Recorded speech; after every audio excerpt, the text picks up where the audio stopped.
I was just thinking, we finally met in person for the first time. Yeah. And then I remembered how I got connected with you in the first place. I sat through, it was a competition for like it was some sort of pitch competition, right? Yes, so Zendesk held a startup competition type of thing. Yes. Where they did teardowns. So they had a bunch of like CMOs. Yep. And somehow I got into it and we pitched. What do you mean somehow? It was the best pitch in there. I don't know about that, but like I don't know how I got involved in the competition itself. Yeah. But yeah, and lots of good stuff came out of that. Mm-hmm. You know, met a bunch of CMOs, met you obviously, and Yeah. Well, I reached out after. I was like, this is amazing. Like, this Yeah. is one of the better pitches I've heard about a tool that solves this problem. Did you end up winning? I forget. I think it was not a. I don't think there was an award or a prize. Yeah. It was positioned as a teardown, and so yes, we won because we got lots of good feedback. Yeah. And we actually, I think I ended up meeting the CMO of Zendesk through that. And you know, it didn't turn into revenue yet, but someday it will. So it was a high ROI effort. Yeah, which is kind of funny given what Paramark does at the end of the day. Yeah. So a great fuzzy answer. I love it. So what's new in Paramark land? Like, give me the rundown right now. Things are exciting. So we've kind of gone from 0 to 1 in like the figurative and the literal sense over the last 9 months. We started selling in December of last year. We've got large enterprise contracts. I'm not going to take names, but big household public company, B2B, B2C, everything in between. We have product in the market. We have revenue. We have team members. We're growing fast. You're so hiring things soon are working. too, right? We're hiring. Yes, we are hiring. So engineers, customer success people, marketing, sales soon. So yeah, we're going to be Love it. all guns blazing. Love it. So I'm familiar with what Paramark does, but give us the quick TLDR. What does Paramark do? You know the anxiety that you get before your board meeting as a CMO or a VP of marketing? I have one next Wednesday. There you go. All right. The best way that I can explain is like we are on a mission to solve for that anxiety. You should never have to be second guessing yourself or your marketing team's effectiveness and efficiency. And there are ways to solve for this through machine learning and data. That's what we do. We are the CMO's best friend. Paramark, we're on your side. That's the whole concept. And that's what we do. We connect all of your data. We help you understand what's working, what's not working.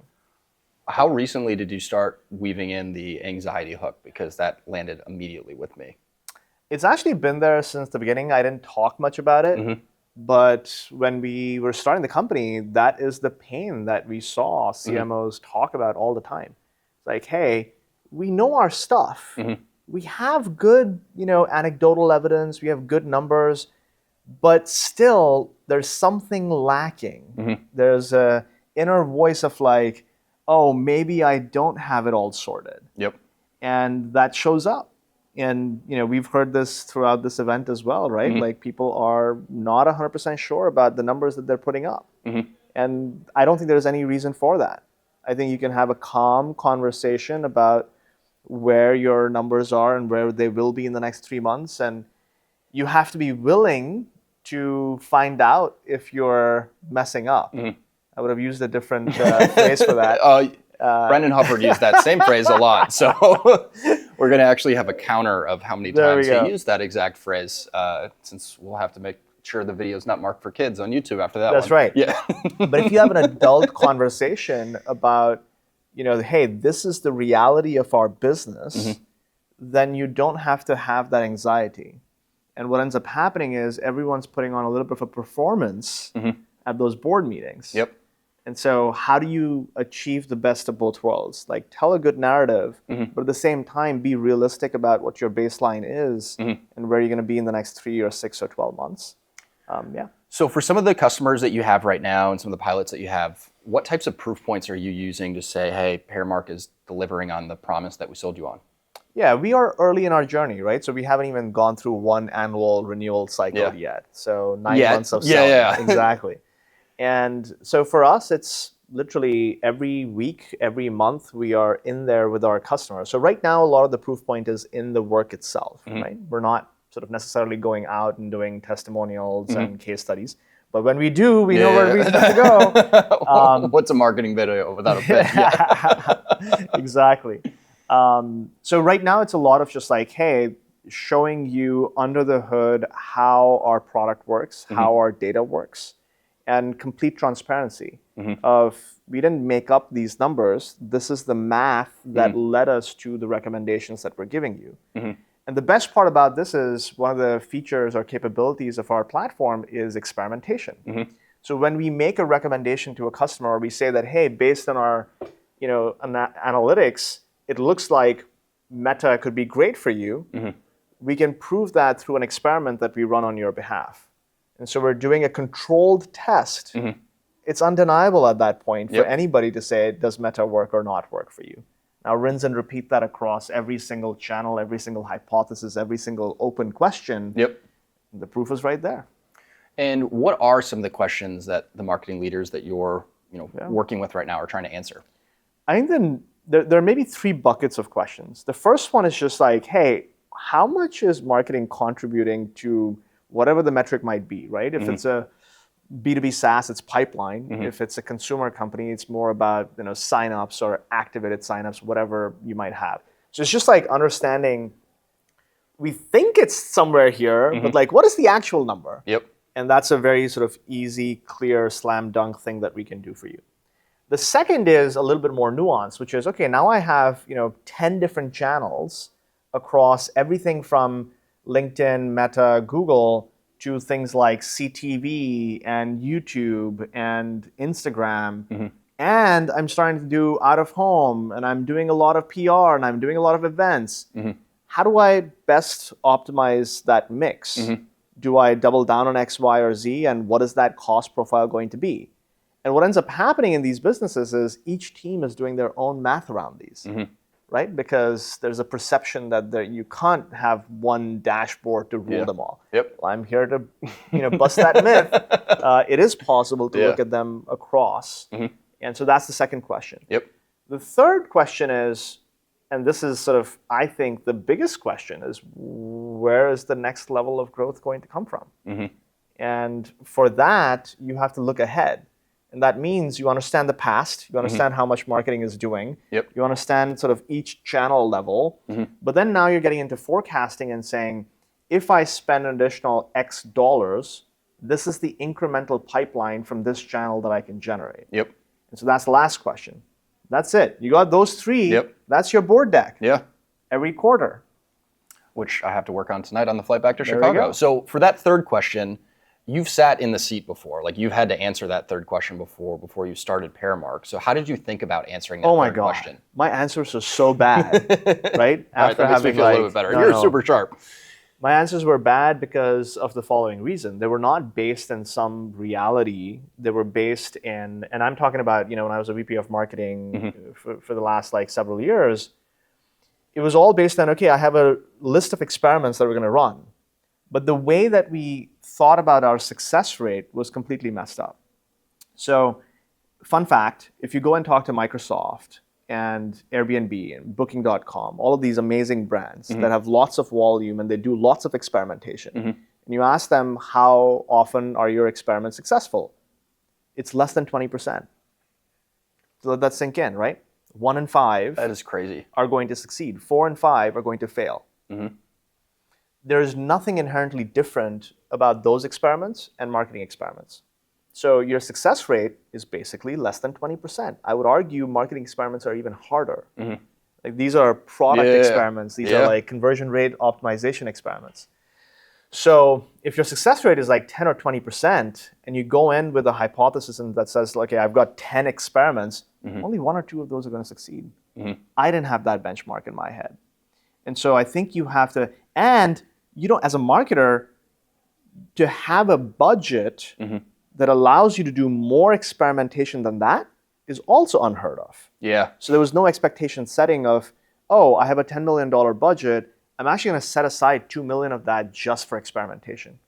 So the reason my answers were bad was I had all the right sort of frameworks to think about it, but the benchmarks of what is the success rate, how should I allocate my test budget versus my business as usual budget, I didn't have that refinement. And so that's changed, obviously, now that we work with all of these customers and we've built Paramark. We've been able to see that, okay, there's a better way of doing things. So for the companies that you're working with right now, do you have to sell them on experimentation, or are they already fully bought in and they just need to know how to measure it really? Yeah, it's a good question. We do not have to sell them on the idea of experimentation. What ends up happening is most companies don't have the necessary infrastructure to go. Now, let me explain. For B2B SaaS, the way you do these experiments are geo experiments, right? So you turn something on or off in a certain location, in a certain geography. Most B2B businesses don't have geo-level tracking on their leads or their opportunities. Yep. It's all human input. Yeah. I'm shaking my head in agreement. Yeah. Right? Like you would imagine, like, why not? Why doesn't that exist? Like so that's like step one. Like the data doesn't exist to support a whole bunch of experimentation. Consumer company is completely different. They've got everything instrumented down to the wazoo. So you can see sign up, trial, activation, transaction, whatever, down to zip codes. B2B, we're just like entering things into the Salesforce, or Me HubSpot. this morning. Yep. And yeah, so step one is get your data hygiene in order, where you actually are looking at your inbound or even outbound and tagging it at a geo level, because that is the input into the experimentation process. Then the second is, do you actually have enough volume for experimentation?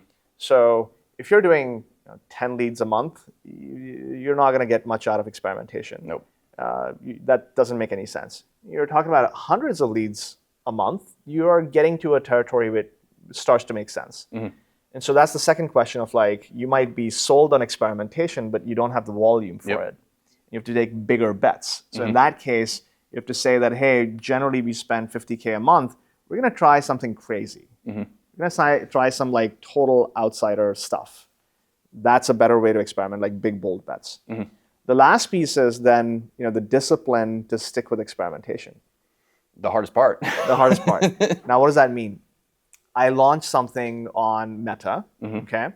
Or let's pick LinkedIn. I launch new ads on LinkedIn. And I'm like, oh, I'm not seeing any clicks 3 weeks in. I'm going to turn this down. So you made your entire decision based off of a fallacy that ads are supposed to generate clicks. Yep. No, ads are supposed to get people to go to your website to like fill out a form. So that's just one example. And so in that case, you may have made the wrong decision prematurely by looking at the wrong success criteria. So you have to have the patience to let that budget run and have a true control test. And in data science, this is called the peaking problem, where you peek at the results before they're actually results. And we do this in marketing all the time, right? Hey, we launched a campaign. How's it doing? The guy over there in the back of the room was hitting refresh on a HubSpot report there you go. After the launch of this, and I was doing the same thing. There you go. And that's the problem, because it's so easy to hit that refresh button. You're not giving your campaigns the full time for them to mature. And so you define your hypothesis, your time frame, your budget, all up front. And then you don't mess with it until that time frame is over. Then you look at the results. So what you just walked me through in the last couple seconds, is that what you need to do with your CEO to prevent your CEO from saying this isn't working and go change it up? Absolutely. If you work in tech and you have a CEO who understands tech and engineering, and as a VP of marketing, VP of brand, as CMO, you talk to them about hypotheses and control and test, you immediately look 10 times better than the average marketer out there. Yep. And it's not just for looking good, the math is there. So you shouldn't have a problem. Now, if you have a sales type of a CEO, if they're coming from a sales background, a marketing background, they've never done this before, it is going to take some education. Evan, we're not talking about you, I promise. I was thinking about your CEO. But if you frame it from their perspective, it's like, hey, just like you do sales experiments, you take a few SDRs on one type of accounts, you put other SDRs in a different. That happens all the time in sales. Yep. Right? I ran that same exact experiment in May. Yeah. Exactly. You take your target account list and you split that 3 ways and you run different, so you can frame it from the perspective that your CEO is going to understand. And it's very hard to argue against experimentation. The only like valid arguments are like you don't have enough volume. Like, yep, that makes complete sense. So I don't think it's that hard. You have to have the courage to like want to talk to your CEO and CMO about this type of stuff. And of course, they need to be listening and they need to care about it. Yeah. Well, I think for me, where I've messed this up in the past and how I've gotten a little better about it is having the upfront conversations to set some context and basically guardrails of what the experiment consists of. Because if you skip that conversation and just make some assumptions and then present it at the end, you open yourself up to a ton of criticism and basically getting shut down. Absolutely. The thing that gets me super excited about this is the long term. Imagine if you had an actual system of record where every single prior experiment for the business, for your marketing team, is right there. And your future experimentation, right? Like that whole roadmap is right there. And every major new campaign and strategy is thought of as an experiment. And there is a downside to this, right? If 8 out of 10 experiments fail, how do you get up and go again? Right? You feel like, oh my God, I failed. Yeah. And so that's also a cultural thing in marketing that you have to accept failure. You have to celebrate it. And you have to figure out what didn't work and then try again. Just because your first billboard campaign doesn't work, that billboards doesn't work. Yeah. It just means that your particular execution, the copy, the location, the format didn't work. And I think from what I've done in the past, people are quick to write off things not working from experiments because they don't do that post-mortem and actually look at, all right, let's be really honest with ourselves. Why did this not work? They just write it off completely. Exactly.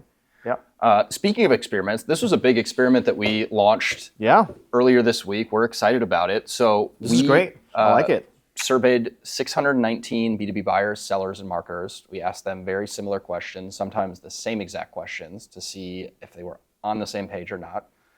Spoiler alert, they're not on the same page. So I wanted to ask 2 questions just to kind of get your initial reaction. That's the setup of the research and who we had surveyed.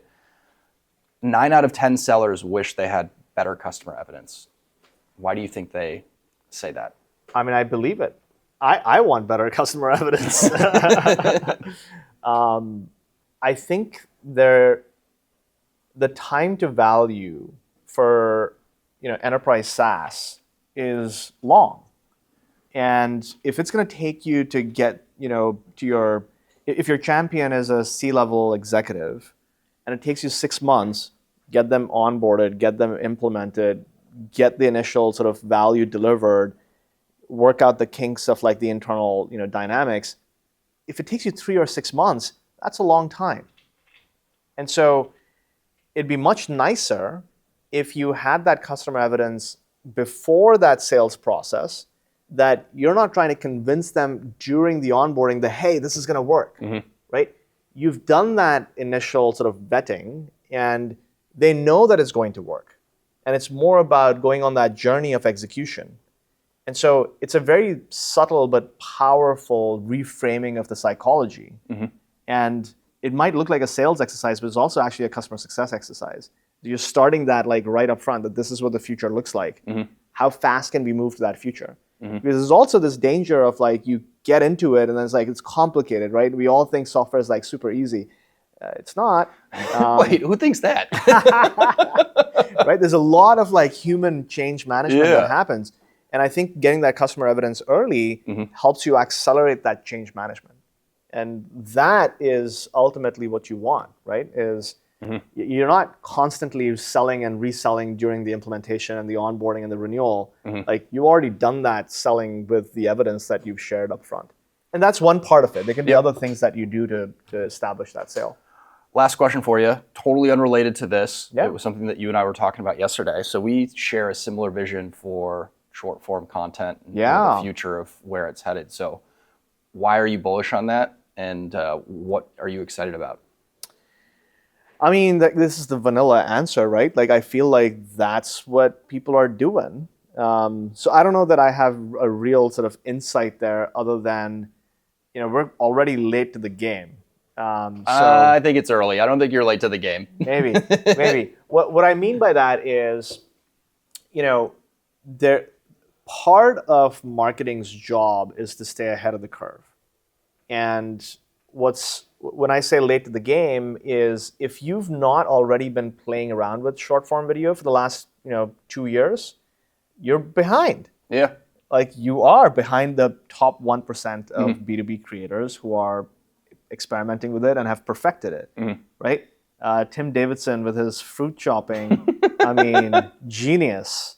So he's been walking around in like probably half of the videos that we've recorded, just doing crazy stuff in the background. I love it. He knows what he's doing. Yeah. So that's my point, right? If you want to get to that level of execution, you can't be sitting on the sidelines waiting for it to be a thing.